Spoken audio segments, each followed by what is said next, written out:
जातो जगद्रूपकः चिन्मात्रो भगवान् एव रमते स्वस्मिन् परापेक्षता नासस्य सुचिदेश भाति सततं मुक्तो जयाबद्धवते यस्तौक्येन मघोपवाकयवतो धर्मार्थमोक्षादिकम् ब्रूमस्तस्य विभूतिजालविगते देवो हरिप्रियता ब्रूमो भागवतं पुराणविषये सङ्कर्षणेनोदितम् वर्ण्यन्ते त्रिभूतयो भगवतः पाल्मे च कल्पे ध्वजः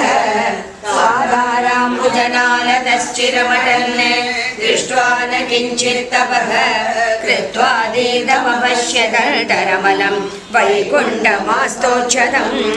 ज्ञातोऽसि त्वं प्रभो मे वपुरिदमवतारैकमूलं तवास्मात् जातोऽहं त्वां गणान्तो भवभयरहिताः सृष्टकामोऽस्मि लोकान् तच्छब्दं मा कुरु त्वं प्रणतिमिह करोमीति दात्रासुतो जग प्रोवाचाहं प्रसन्नः सुजगदिहते स्वस्ति भूयात् स देवी श्रुत्वेदं कमलोद्भव कृततपाः सर्गैर्विच्युतो भवते सर्गा प्राकृत वैकृता नवविधाः कौमार सर्गोऽपि च उद्भिज्जाण्डजरायुजा बहुविधाः श्वेदोद्भवा सन्त्यमी जीवा सत्र रजोदिकास्तु मनुजाः रागादिसंसारिणः कालश्रीहरिशक्तिरेव बहुधा वेदो लवो नाणिगा यामो रात्रिदिनानि पक्षयुगलम् मासश्च संवत्सरः एवं कालविभागेश गुरुते बाल्याद्यवस्थान्तरम् तस्मै वत्सर पञ्चकाय हरये कुर्यात् प्रणामं सदा सृष्ट्वा ज्ञानवृत्तिः विहिरसनकादिश्च चित्तेन भूयो रुद्रं भ्रूमध्यतश्च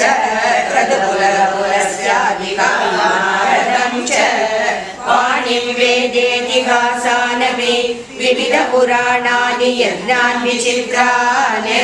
चक्रे द्वेधा विभक्तान्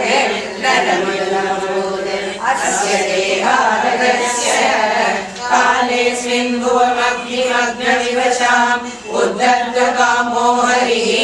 नासादो निरगाधजस्य गिरिभोऽयं महीनाकृतिः गर्जन्नग्नितरङ्गदक्षितिमिमां गोत्रे निधायोद्धरन् वृन्दानं धनुजं निवार्य विबुधैः यज्ञस्वरूपस्तुतः